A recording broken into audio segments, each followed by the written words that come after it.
Can I tell you something about a Lucky van? No, I want to tell you something about a Lucky van. We travel all over the world and we use beautiful A-class motorhomes in North America. We get a chance to see some of the best ones out there with Bucars and some of our other partners. But when we come to New Zealand, we've discovered Lucky Rentals.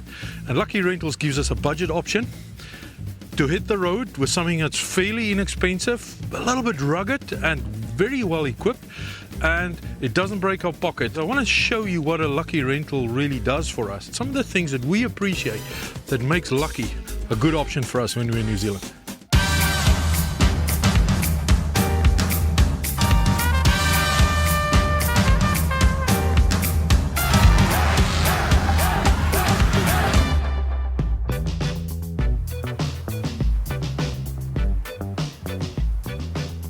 So Lucky vans are obviously not new vans. They're end-of-life sort of camper vans that's already done its duty on and its hard yards across the country. And I think some of them even end up from Australia here in New Zealand.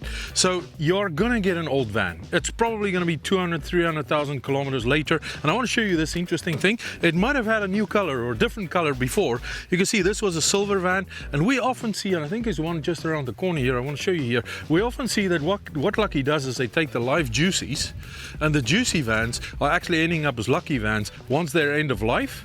But end of life has got a lot of different meanings to people, and what I think they've done here is they've taken vans that are near end of life, gave it a bit of a spruce, and gave us a budget option to do that. And when I say a budget option, budget is an opportunity here in New Zealand, because if you go for the really good camper van businesses here, you might as well get yourself a rental car and stay in a 5-star hotel, because by the time they checked you in and you got your insurance and you got all your other bits and bobs sorted out with them, you're in a hotel. Lucky, you can rent from $55, $60, $70 a day, and that's really lucky. You can't even rent a car like that in New Zealand. You'll find out in New Zealand, the roads are curvy, there's not a lot of places to park properly, and we love the fact that you have something that's short, because you can turn, you can park, you can get yourself wiggled into places, which otherwise in the rest of the world would not be an issue. In New Zealand, it's definitely an issue. There are a number of models that you can choose from. This one, what I think is a Roamer or a Ranger or what, it doesn't really matter what the name is. And some of them are more luxurious. When I say luxurious, it's more on the feature set. And this particular one, the cowboy said he's not doing the bush thing. It's illegal, by the way. You can't pee in the bush in New Zealand. What they give you with this one is you get a little porta potty coming with it. So that's one of the beautiful features you can get. There are vans with showers. There are vans with virtually nothing except a bed and a stove and a container of water. And the people that are really roughing it in van life know that you can make things working with that. It's not an issue if you have a place to sleep, a place to wash your hands, and you better park where there's a public toilet. Remember that one. So the big cowboy sleeps right up here. It's got a bed that folds out, and then here we've got another bed that folds out. Quite easy. And if you know anything about vans and RVs, the thing that really gets you is the setup time for anything. That's how quickly the bed sets up. Because if you have to set up and take down and set up and take down, it takes your whole holiday and all the fun out of the thing. That's how quickly a bed gets made in Lucky, and the other cowboy's on top. We've spent a lot of time on van builds, and if you know anything about living in a van, there's always a debate between what you access from behind and what you access from the side. And this is no sexual innuendos that we're going with here. But what I like about New Zealand's Lucky vans is most of them is accessible through the back. And that means you have a roof. And when it rains, you got some shade and you got some cover. And it makes it easy to get in and out, especially if you're more than one in a van. So this unit can take 4 adults on the road, supposedly, because you have double bed at the top for 2 people, if you can fit them in there. You got double bed at the bottom, but you have 4 seats, 2 seats in front, 2 bucket seats here at the back.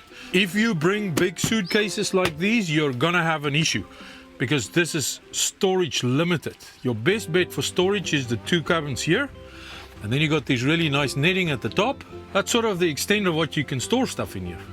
But the best advice is get rid of this. What I absolutely adore about this unit, I'm a big guy. I can stand up, no problem. So we've already said that a setup in a van is a pain in the ass. If you have to move stuff around, set it up, go in, you don't want to use it. In that case, it becomes problematic to live there. Here's how easy it is to set up your little dinner table if you have to eat inside, which is not needed because in New Zealand you've got such beautiful scenery, but everything in this van is simple. Done.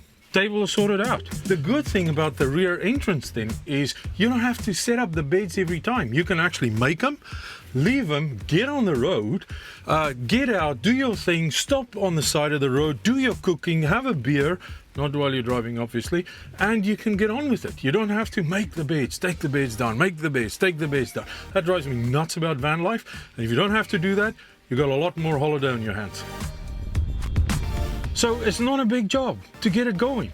And that's what you want. When you get off the airplane, they pick you up at the airport, they take you to the depot. We've timed them. Their service has increased tremendously. It's a budget experience.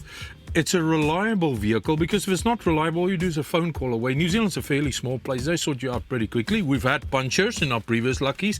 We've had issues with some of our previous vans. They're on the blower, they sort you out. But the best part of Lucky is you get to see a really beautiful country affordably, like the Cowboys. If there is one piece of advice I can give you when you hit the road in New Zealand, in South Africa, in Canada, is don't have a plan. Take the fork in the road. Say yes to opportunities and just go. Go, get out there. Life is short. That's why we do it.